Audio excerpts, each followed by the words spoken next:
Great Sunday evening, December 1st. Hope you had a wonderful kick off to the brand new month. God is so faithful. Hope you had a wonderful time in worship.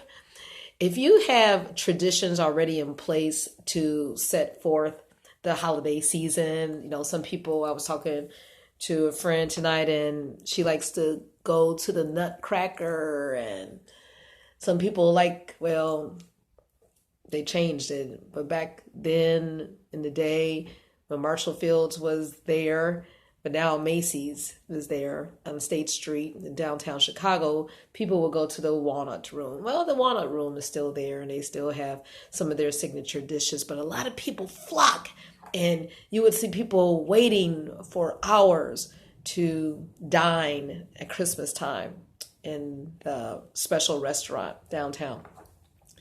Christmas traditions, holiday traditions, but one that I can say, I had a chance to experience this evening, and what a way to bring in the Advent season. What is that?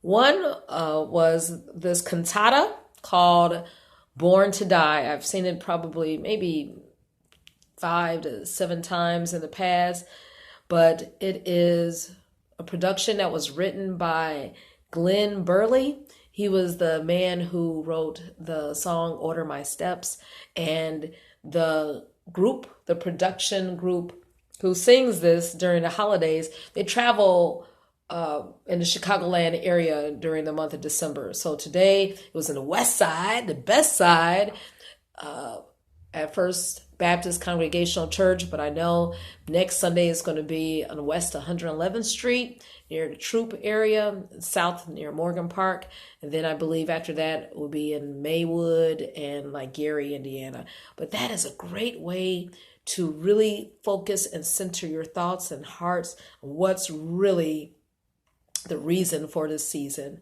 It talks about the birth and the death and the resurrection and the power and the victory of Jesus Christ. So if you have a chance, check it out. Also, of course, George Frederick Handel's Messiah, and there are so many presentations of that throughout the area. But whatever you do to set your heart in tune to the Lord, do it. Amen. We are in Esther, the 5th chapter, and this spoke to me because, getting my son back to college campus and he finishing his assignment, he was full, he was ready, he was encouraged, because I tell you, it whipped him. The first few weeks, that first semester, it was a rude awakening. Like I said, he thought he could do the high school thing. I was like, oh no, not at this university, honey. They don't play. This is not a party school. I just want to let you know. But I wanted to tell him, and so many people poured into his heart and life all the way up until, neighbors and his physician, his doctor, and so many people that the Lord put in place. But I would say that we are never too old to learn, and the Lord will give us a whipping even in our adult years. In Job 5, Eliphaz is still talking, and he did have something true to say. In verse 17, it says, "Behold, happy is the man or woman whom God correcteth. Therefore, despise not thou the chastening of the Almighty." Like I said, last week, the Lord woke me up 2:00 in the morning and he gave me specific instruction. He's like, "Michelle, don't do this anymore. Do this." And it was in benefit for my son.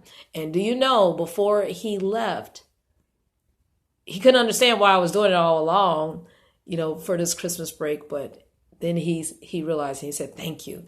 And this was because the Lord told me. And he was like, "Michelle, you were not doing this right for some time." And in verse 18, the Lord does this. "He maketh sore and bindeth up. He woundeth," right? He causes us to go through some trials and tribulations, and his hands make whole. So he'll heal us.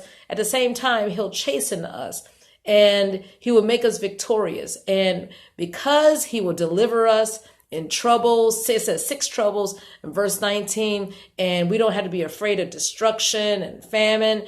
Verse 26, the promise is, thou shalt come to thy grave in a full age, as a shock of corn cometh in season. So the Lord knows what he's doing. What should we do? Because we are in December 1st and we're in the first chapter of Proverbs. Hey, it's all about to receive instruction of wisdom. That's the whole purpose of the word of God, to give insight or subtlety to the simple, to the young man, to the old woman, to whatever age, and knowledge and discretion, so that we will be able to be all God have us to be. And in the meantime, in verse 33, the promise is, whoso hearkeneth unto me, wisdom, instruction, shall dwell safely and shall be quiet from fear of evil. We shall have eternal peace here and in the life to come. So I hope you have